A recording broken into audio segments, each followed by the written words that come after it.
We're talking with Robert Earl Keen. He's got his band here on WNCW. That was one from Western Chill, which is becoming available digitally this Friday. Can we hear another one? Yeah, so this was, like I said before, this is a band-inclusive project, and people brought their own songs. And Kim has this beautiful instrumental called Hello Stranger that I like to tell this story. We were getting all the songs together, and Kim hadn't thrown in one in the hat yet. And I said, well, don't you have a song yet? He goes, I said, an instrumental song, one without words. He goes, I know what an instrumental is. And I was like, okay, so that's what we're going to do. This is an instrumental called Hello Stranger.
An instrumental from Robert Earl Keen's band here on WNCW featuring Kim Warner. Wrote that one on the mandolin. That's a nice one. Hello, Stranger. Thank you. Yes, sir. Yes. All right, cool. Kim Warner, who has been here before with the Green Cards, but boy, was that like a lifetime ago. That's probably 2005 or 6. I would that think. sounds about right. About then. It's too long. So welcome back. How long have you been with Robert Earl Keen's band? Right since the Green Card stopped playing. This is like we're into year 10, I think, right now. I had a little hiatus, went back to Australia for 6 or 7 months, but came back, and thankfully the boys accepted me back. Well, some of them have accepted me back in the band. Well, yeah. And it's great. I mean, playing with my mates here and Robert, one of the great craftsmen of songs. You could ever work with. So it's great to be back in this part of the world. That's for sure. I'll put you on the spot. Is there something that's like strikingly unique or memorable about being in this band here? Well, it's unique to play a set list night after night that's vastly different. This tour is slightly different to that because we're doing some similar things, but to have no bad songs, or no songs that aren't even good. Yeah. The level of songs are just amazing. My wife and I talk about it. My wife Carol from the Green Cards, we talk about it all the time. How good is the catalogue? It's rare. It's very rare to have songs that good. So we've loved Robert's songs well before I was in the band. So to get to come and play them and bring them to life and put your own touch on them a little bit and, like I said, play with your buddies and that. That's a unique experience in itself. But it's all about the songs. The older you get, I think that you have less time for filler and you just want to play good songs. And thankfully, every night they're all good. Yeah, so wow, that's unique great. to itself, I would say. That's very encouraging. Very good. So on this tour, it's the Western Chill Tour, your new album. Yes. So tonight in Charlotte at the Neighborhood Theater, it's beginning with mostly, I guess, songs of Western Chill, and then second half you're doing Farm Fresh Onions. No, we start out with Farm Fresh. Oh, we're starting with it. Okay. Yes. So the idea being like, I always think the scariest thing that a band can do is say, now we're going to play some of our new stuff, and everybody heads for the exit. So we're going to play Farm Fresh Onions in its entirety, and then we're going to do a couple like Feeling Good Again, like we did at the top of the show, and then we're going to slip into selected cuts from Western Chill, and then we're going to kind of finish out with a big bang with whatever we're going to figure it out. Yeah. Yeah. Do you feel, is there a lot of spontaneity, I guess, sometimes? Figuring this out. one, there's a little bit more constructed, but Yeah. in general, there's a lot of spontaneity. We Yeah. just try, you just feel the crowd and stuff, so you just want to, like, what Bill likes to call an audible in the middle of the show. Yes. So just like, here's what we're going to instead, So. Yeah. Well, you've certainly had some years to get to know the crowds and study who's out there, and it's interesting, isn't it? You got college kids, but now you got parents of college kids. I'm the Milton Bradley musical game, so like I'm good for everybody from 8 to 80. Yeah, that sounds good. Yeah, no, we really do have crowds across the board, really. Yeah. So it's cool. That's wonderful. This is how much are you touring? Because you did a big kind of finale from full-time touring a couple years ago. This is just kind of just easing back into it, kind of tiptoeing back into it. We're doing just like I said, like these kind of selected dates, and Western Chill was by hook or by crook, it was put on hold a couple of different times. I call it the Fitzcarraldo of all music projects. So we're trying to get it up over the Andes this time. Right on. Yeah, Cool. I know that's an odd reference, but some people know what it means. Yeah, right. There you go. Public radio. There you go. We know. We're well informed. Side-splitting out there. So this time we're going to get it up over the Andes, man. All right. Cool. And then but maybe you have a little more free time though than you did a few years back when you were touring a lot more. Yeah, I have a lot more time to kind of. It's like Ray Wiley's song about the guy that comes down from Oklahoma. I'm caught in the dust that the chase that my life brings, and that's what I'm kind of clearing out the dust. Is what I'm doing. Yes, very good.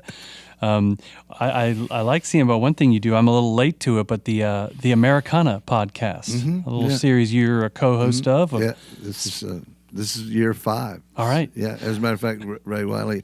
Our celebration for year 5 was a show that we did with KNBT Radio over in New Braunfels, and we had Matson Rayner, the guy that runs that station, and Ray and I got up and played in front of a live audience, and we cajoled him for the first time, like in the third time in 20 years, he played Redneck Mother on this. Wow. Yeah. On this particular podcast, so we really felt like we hit one all the way out of the fence, Yeah, it was good. Yeah. But Ray's a great guy, so. Yeah, and one of the folks that you've interviewed over the years on this series, it's a neat list. We've I think we've got about 40 people episodes. It goes from everybody Ray to Todd Snyder to Laurie McKenna to Billy Strings. I mean we've talked to a lot of people. Yeah, a rather recent one with Elizabeth Cook was an especially lively one. Yeah, she says the funniest thing about my retirement. She I talked to her the other day. She said, "So how's your retirement, haha?" I said, she kept referring it to that. I was like, I should be offended, but I think that's really funny. Yeah. She sounds like somebody you get along well. Yeah, she's really fun. Yeah. Very much. And maybe one of the more recent ones is His Gold Messenger, fellow North Carolinian. That was that was Clara Rose's choice, and she really tracked him down, and I was fascinated with that whole show because I wasn't part of that show. She was in Nashville talking to him, and so I listened to that. And that guy was fascinating. Cool. He's really musically charged, man. I mean, amazing. And you talk about, I think in it that you have a discussion about sort of the punk side of Americana. Mm-hmm. Yeah. So well, we found, over the years, we found that there's I would say by and large, like maybe about 2/3 of the people that became Americana started out in punk. I don't know exactly what the connection was. I guess somewhat at the freedom of the lyric or the music or something, but everybody from the White Buffalo to Lucero, they all, started out just full-blown punk bands and things like that. Right on. Yeah. So your next album's going to be a punk album. Right on. Who knows? Yeah. The band's nodding their head. I'm kind of digging this stuff like Fontaine, D.C., and like that whole bass-driven sort of talky thing that people do, like that kind of sprung out of COVID. I mean, they were before COVID, but I mean, people point to them as their inspiration for this kind of, I wouldn't call it really totally spoken word, but it's real bass-driven, and it does have a kind of a spoken word aspect to it. Yeah. There's a lot of artists, particularly in the UK, that are doing it. Yeah. It's really cool. I think they're from Ireland. Yeah, right. Yeah, they are. The Fontaines, yeah.